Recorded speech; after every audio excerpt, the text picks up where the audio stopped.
having a conversation with my good sister, the Queen Patty Dean, our producer, and I was asking her this question the other day, and I want to ask you, how do you propose that we close the racial wealth gaps? I mean, did you just see that number? What was it, 17,000 and then 171,000?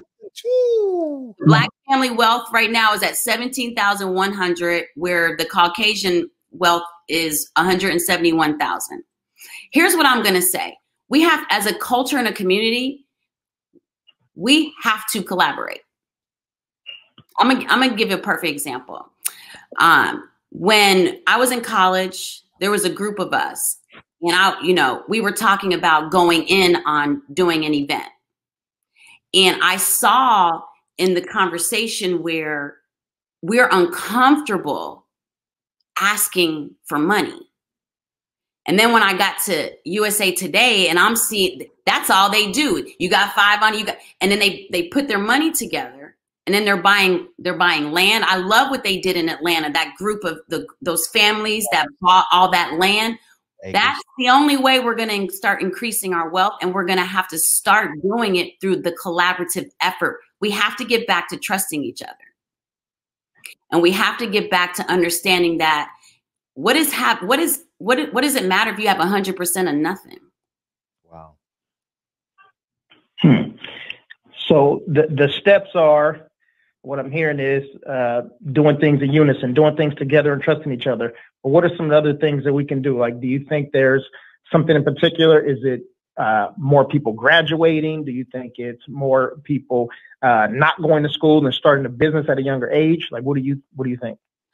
For me, I think it starts in the home, right? I think that one of the best skill sets that we have as adults is we're able to identify character traits, skill sets in our children. And hey, you're going to be a dentist. We get them on that path right now when they're a child.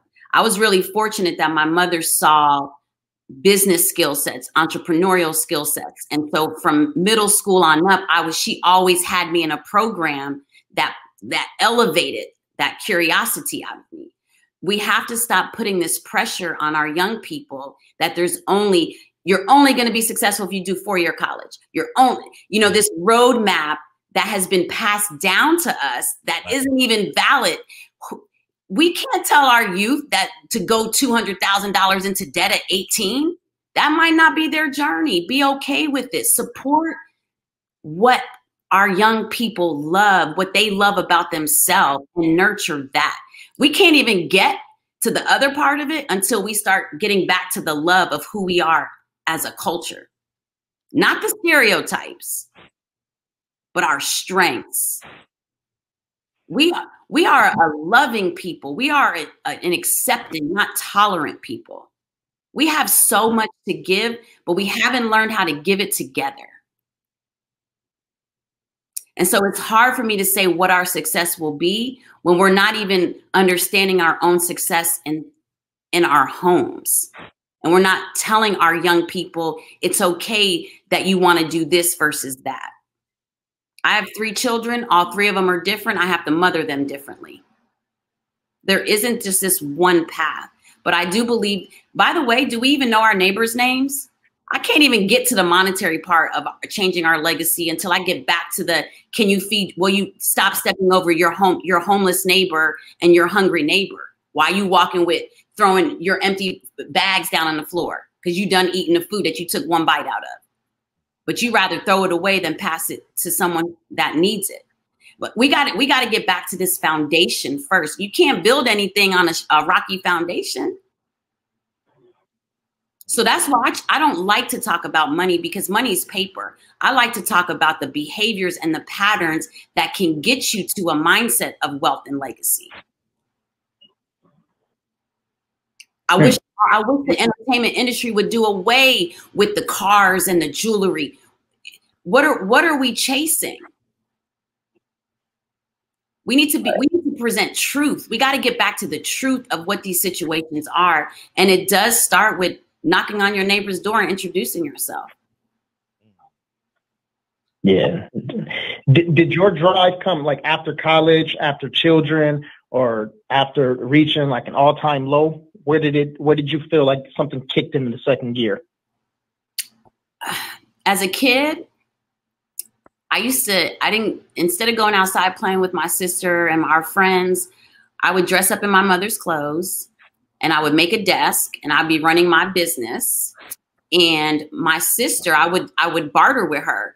You work for me and I'll do your chores. So as a kid, I don't know. I just was like, I like this. I want to use my voice. And that's kind of just the journey I've been on. I think that every stage of my life with each adversity, you just find the drive that you know it has to be better, and that you have to make it better for the people coming behind you. And what that looks like is never giving up. So every day my drive might be something different. You mentioned the jewelry, the cars. How do we get reacclimated to self when they believe that in order to have self, they must have the Rolls Royce and the and everything else that comes with it, the beautiful women, the 14 chains, you know? And by the way, there's nothing wrong with nice things, right? Oh, yes. So that's, I'm not saying that. What I am saying is that what we are idolizing, right, and what we think success looks like. Right. And the only way to do that is to change who the rock stars are. Why did I have to be 40 something, almost 40 when I met Lonnie Johnson? Why didn't I know about Lonnie? Why weren't we making him the rock star? And why did we let a whole media let us, when we did find out who he was, why were they only talking about Nerf guns? That man owns 200 and some patents. He helped spaceships get up there. We have a responsibility as our culture to highlight past Malcolm X, Martin Luther King, and Rosa Parks, but in a collective voice where and I do believe that is happening.